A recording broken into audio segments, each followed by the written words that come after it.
बिस्मिल्लाहिर्रहमानिर्रहीम। ऐसे ही सच्चे किस्से सुनने के लिए हमारे चैनल को सब्सक्राइब करें। हुजूर सल्लल्लाहु ताला अलैहि वसल्लम की अम्मी की वफ़ात। हजरत आमना के शोहर हजरत अब्दुल्ला की वफ़ात को 6 साल गुजर चुके थे। हजरत आमना अपने शोहर अब्दुल्ला को बहुत याद करती थी और अक्सर रातों में उन्हें याद करके सोया करती थी। लेकिन किस्मत का ऐसा फैसला कि 6 साल गुजर चुके हैं और अभी तक अपने शोहर की कब्र पर भी जाने का मौका न मिल सका। आखिर बेचैन होकर एक दिन हजरत आमना ने मदीने जाने का इरादा बना ही लिया और अपने ससुर अब्दुल मुत्तलिब से आकर फरमाया कि बाबा जान, मैं कुछ दिनों के लिए अपने घर मदीना जाना चाहती हूँ, आप इजाज़त दे दें। हजरत अब्दुल मुत्तलिब ने फरमाया कि ठीक है, चली जाओ।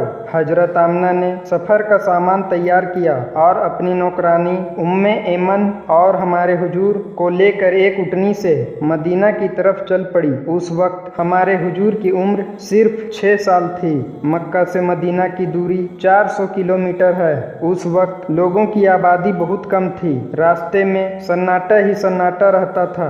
हर तरफ एक वीरानी और वहशत सी महसूस होती थी। लेकिन ये 3 लोगों का काफिला धीरे धीरे मदीना की तरफ बढ़ता जा रहा था। इस काफिले में मर्दों में सिर्फ एक 6 साल का बच्चा था। रास्ते भर हजरत आमना की आंखों में कभी आंसू भर आते और कभी दिल में एक तड़प उठती कि आज मैं अपने शोहर अब्दुल्ला की कब्र पर जा रही हूँ। मैं जाकर मदीना में अपने घर वालों से पूछूंगी कि वो क्या मंजर था जब मेरे शोहर अपनी जिंदगी की आखिरी सांसें ले रहे थे।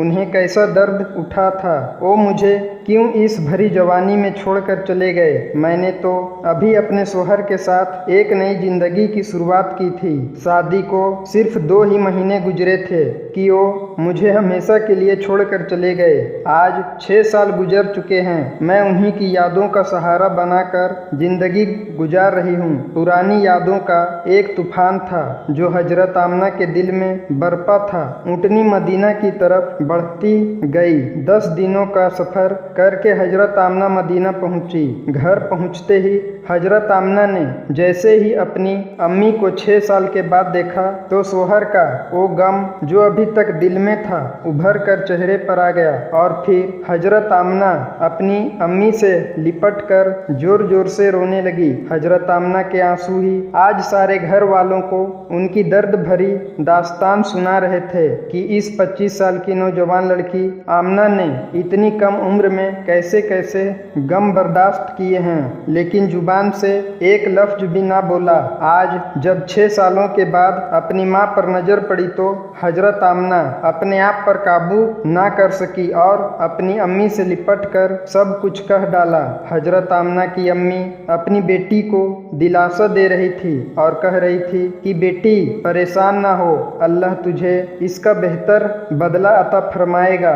हजरत आमना की अम्मी ने जब अपनी नाती मोहम्मद को देखा तो बहुत खुश हुई और हर एक के सामने तारीफें करते न थकती कि जरा मेरे नाती को तो देखो, अल्लाह ने उसे कैसी खूबसूरती अता फरमाई है। 2 दिनों के बाद हजरत आमना अपने शोहर अब्दुल्ला की कब्र पर पहुंची। कब्र के पास बैठकर बहुत देर तक रोती रही और दिल ही दिल अपने शोहर से कुछ कह रही थी। शायद वो कह रही होगी कि ए अब्दुल्ला, तुम मुझे इतनी जल्दी छोड़कर क्यों चले गए। मैंने तो तुम्हारे साथ सारी जिंदगी गुजारने के सपने देखे थे, लेकिन तुमने तो मुझे जिंदगी के सफर में अकेला ही छोड़ दिया। मुझे तुम्हारे बगैर बिल्कुल भी अच्छा नहीं लगता है। ए अब्दुल्ला, काश कि तुम जिंदा होते तो आज अपनी इस आमना का गम देखते। मैं तो घर में उम्मीद लगाए बैठी थी कि आप 2 महीने में वापस आ जाएंगे, लेकिन आप तो अभी तक वापस ना आए। ए अब्दुल्ला,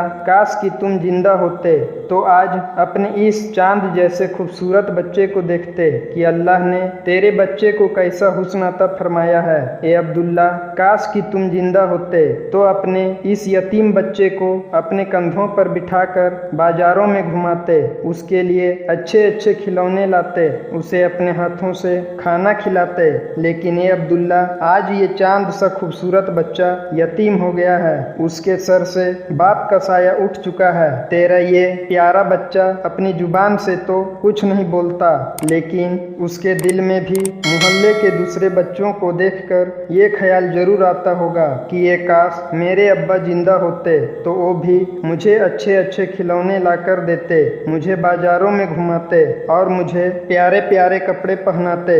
हजरत आमना अपने सोहर की कब्र के पास बैठी बराबर रोए जा रही थी और फिर शाम होते होते अपनी बांदी उम्मे ऐमन के साथ घर वापस आ गई। हजरत आमना ने 1 महीना अपने मायके मदीना में गुजारा और फिर एक दिन अपनी अम्मी से कहा कि अम्मी जान, अब मैं घर वापस जाना चाहती हूँ, आप मुझे इजाज़त दें। माँ से इजाज़त लेकर हजरत आमना मक्का की तरफ चल पड़ी। ऊँटनी पर सबसे आगे हमारे हुजूर बैठे हुए थे, फिर हजरत आमना और सबसे पीछे हजरत उम्मे ऐमन। ये 3 लोगों का काफिला मक्का की तरफ रवाना हुआ। हमारे हुजूर के सारे मामू और खाला इन तीनों को मदीना के बाहर तक अलविदा कहने आए और फिर ये 3 लोगों का काफिला मक्का की तरफ रवाना हो गया। 3 दिनों के सफर के बाद ये काफिला अरब की सबसे वीरान जगह से गुजर रहा था। उस जगह का नाम अबवा है। हर तरफ सन्नाटा ही सन्नाटा था, घनी झाड़ियां, काले सियाह पहाड़। शाम का वक्त था और इस रेगिस्तानी वीरान इलाके से इन 3 लोगों का काफिला मक्का की तरफ जा रहा था। हजरत आमना जब से अपने सोहर की कब्र से वापस आई थी तो उनके दिल पर बहुत गहरा सदमा लगा था। वो बड़ी खामोश खामोश रहती थी। रास्ते भर वो अंदर ही अंदर आंसुओं के घूंट पी रही थी, लेकिन अपने इस मासूम बच्चे के सामने कुछ भी जाहिर नहीं कर रही थी कि कहीं मेरे बच्चे को कोई तकलीफ न हो। अबुआ के मकाम पर पहुंचकर अचानक हजरत आमना के सीने में दर्द उठा और उन्होंने हजरत उम्मे ऐमन को फौरन बताया कि मुझे सीने में दर्द हो रहा है। हजरत उम्मे ऐमन ने हजरत आमना से कहा कि आप परेशान न हो, मैं ऊँटनी को किसी ऊंची जगह पर रोकती हूँ। और फिर हजरत उम्मे ऐमन ऊँटनी को एक ऊंचे टीले पर लेकर पहुंची। उस जगह पर पत्थर का एक तख्त सा बना हुआ था। उन्होंने हजरत आमना को ऊँटनी से उतार कर उस पत्थर पर लिटा दिया। हजरत आमना के बार बार सीने में अजीब सा दर्द उठ रहा था। अचानक उन्हें अपने सोहर का गम बहुत ज्यादा हो गया था, इसलिए उन्हें दिल का दौरा आ रहा था। हजरत आमना बार बार अपना सीना पकड़ रही थी और दर्द को रोकने की कोशिश कर रही थी, लेकिन कुदरत को कुछ और मंजूर था। हमारे हुजूर अपनी अम्मी को घबराए हुई निगाहों से देख रहे थे। वो समझ नहीं पा रहे थे कि मेरी अम्मी को क्या हो रहा है। हुजूर की उम्र उस वक्त सिर्फ 6 साल थी। आंखों में आंसू भरे हुए थे, दिल घबरा रहा था और बार बार हमारे हुजूर अपनी अम्मी से कह रहे थे कि अम्मी जान, आप मुझसे बात क्यों नहीं कर रही हो, आप खामोश क्यों हो, मुझसे बात करो। अम्मी हजरत उम्मे ऐमन हजरत आमना के हाथ पैर दबा रही थी और उनके सर पर हाथ फेरते हुए कह रही थी कि ये आमना, हिम्मत रखो, तुम्हें कुछ नहीं होगा, तुम बिल्कुल ठीक हो जाओगी। लेकिन हजरत आमना समझ चुकी थी कि शायद अब जाने का वक्त आ चुका है। दर्द की वजह से बार बार अपनी आंखें बंद करती और खोलती। हजरत आमना आंख खोलकर अपने इस 6 साल के बच्चे को देखती और दिल ही दिल सोचती कि अब मेरे इस यतीम बच्चे का क्या होगा। मेरे बच्चे ने अपने बाप का साया तो देखा ही नहीं और अब मैं भी इसे छोड़कर जा रही हूँ। ना बहन है ना भाई है, मेरा बच्चा अब किसके सहारे जिएगा। हजरत आमना दर्द की वजह से बार बार अपनी आंखें बंद कर लेती, लेकिन हमारे हुजूर अपनी अम्मी को हिलाते और रोते हुए पूछते कि अम्मी जान, आपको क्या हो रहा है। शायद हमारे हुजूर भी कुछ समझ चुके थे, लेकिन फिर भी 6 साल का बच्चा क्या जाने कि उसकी माँ को क्या हो रहा है। आज तक हमारे हुजूर ने किसी को मरते हुए नहीं देखा था।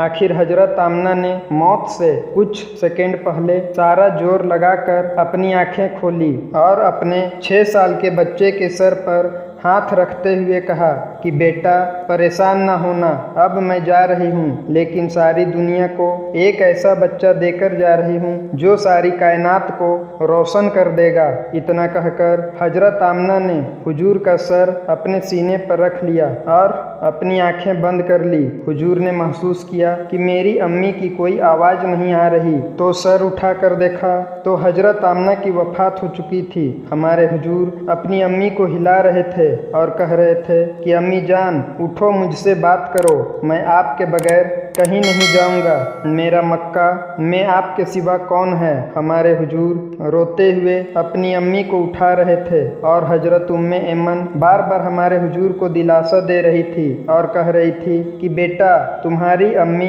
हम सबको छोड़कर जा चुकी है, वो अब कभी वापस नहीं आएगी। हमारे हुजूर अपनी अम्मी से लिपट कर रो रहे थे और उम्मे ऐमन से कह रहे थे कि खाला जान मेरी अम्मी उठ क्यों नहीं रही, वो मुझसे बात क्यों नहीं कर रही है, मैं अपनी अम्मी के साथ मक्का जाऊंगा, मेरा इनके अलावा कौन है। दोस्तों वो क्या डरावना मंजर होगा कि मक्का मदीना की आबादी से बहुत दूर एक सुनसान इलाके में 6 साल का बच्चा अपनी माँ से लिपट कर रो रहा है और अपनी माँ को मरते हुए देख रहा है। शायद उस दिन आसमान के फरिश्ते भी रो दिए होंगे। उस वक्त हमारे हुजूर के पास सिर्फ हजरत उम्मे ऐमन थी जो कि घर की नौकरानी थी। घर की नौकरानी से क्या दिलासा मिल सकता था। अगर अल्लाह चाहता तो हजरत आमना को मदीना में वफात दे सकता था। कम से कम हमारे हुजूर की खाला, मामू या नानी हमारे हुजूर को गले से लगाकर कुछ दिलासा दे देते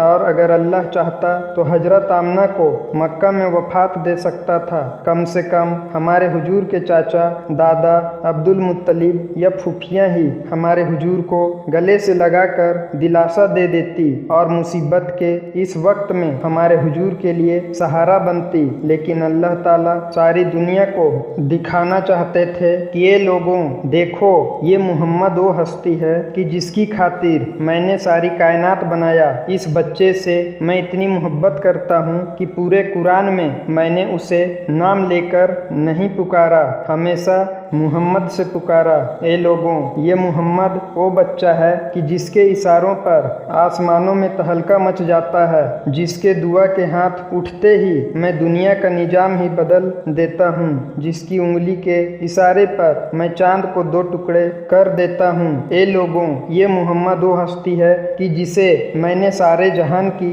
खूबसूरती दी है। आ जाओ, आज सारी दुनिया वालों जरा अबुआ के मकाम पर आकर देख लो कि इस बच्चे पर कैसी मुसीबतों का पहाड़ टूटा है। वो कैसे अपनी माँ से लिपट कर रो रहा है। आज उसे कोई सहारा देने वाला नहीं। हजरत उम्मे ऐमन ने किसी तरह पत्थरों को हटाकर कब्र बनाई और फिर जब उसमें हजरत आमना को उतारने लगी तो हमारे हुजूर अपनी अम्मी से चिमट गए और कहने लगे कि खाला जान, मेरी अम्मी को इन पत्थरों में मत रखो, मुझे उन्हें घर ले जाना है। हजरत उम्मे ऐमन ने किसी तरह हजरत आमना को कब्र में उतारा और फिर हुजूर को लेकर ऊँटनी की तरफ चल पड़ी। जब हजरत उम्मे ऐमन ऊँटनी पर बैठने लगी तो पीछे मुड़कर देखा तो हमारे हुजूर मौजूद नहीं थे। वो बहुत परेशान हो गई कि हुजूर कहाँ गए। ऊपर टीले से किसी बच्चे के रोने की आवाज़ आ रही थी। दौड़ती हुई ऊपर गई तो देखा कि हमारे हुजूर अपनी माँ की कब्र से लिपट कर रो रहे हैं और कह रहे हैं कि अम्मा जान, आप मुझे इतनी जल्दी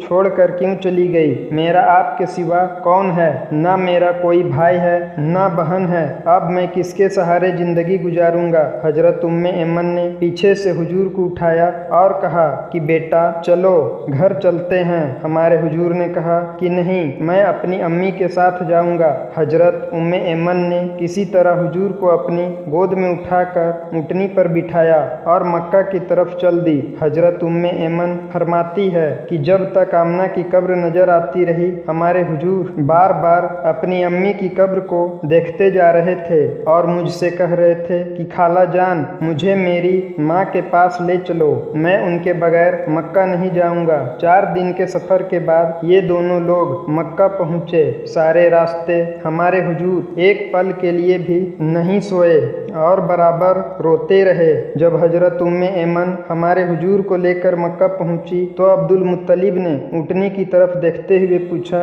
कि ये उम्मे ऐमन, आमना कहाँ है? तुम तो 3 लोग थे, फिर 2 लोग वापस क्यों आए हो? ये सुनकर हजरत उम्मे ऐमन रोने लगी और हमारे हुजूर भी दौड़कर अपने दादा से लिपट गए। ये देखकर अब्दुल मुत्तलिब भी समझ गए कि कोई बुरी खबर जरूर है। फिर हजरत उम्मे ऐमन ने सारा किस्सा सुनाया तो दादा अब्दुल मुत्तलिब की भी आंखों से आंसू बहने लगे और अपने पोते मोहम्मद को गले से लगा लिया। शायद वो सोच रहे होंगे कि मेरे पोते पर इतनी छोटी उम्र में कितनी मुसीबतें आ रही है।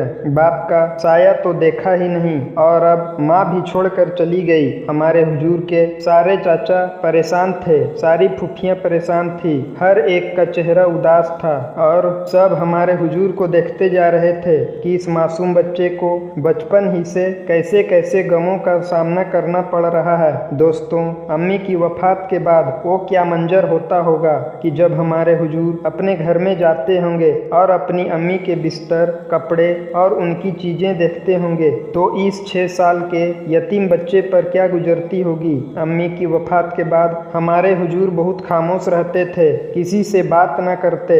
इस वाक़ये के 57 सालों के बाद हमारे हुजूर का गुजर अपनी माँ की कब्र के पास से हुआ। लाखों सहाबा किराम का लश्कर हमारे हुजूर के साथ था। हुजूर ने सहाबा किराम से फरमाया कि तुम लोग इधर ही अबवा के मकाम पर अपने खेमे लगा दो और फिर हमारे हुजूर चलते हुए उस टीले पर पहुँचे जहाँ आपकी माँ की कब्र बनी हुई थी। उस वक्त हमारे हुजूर अपनी माँ की कब्र से लिपट कर ऐसा रोए थे कि सहाबा किराम भी अपने आंसू न रोक सके। कई घंटों के बाद हमारे हुजूर ने अपना सर उठाया और फरमाया कि ये काश मेरी माँ जिंदा होती और मैं जोहर की नमाज पढ़ने के लिए मुसल्ले पर खड़ा होता और मेरी माँ पुकारती, बेटा मोहम्मद, तो मैं अपनी माँ के लिए अपनी नमाज तोड़ देता।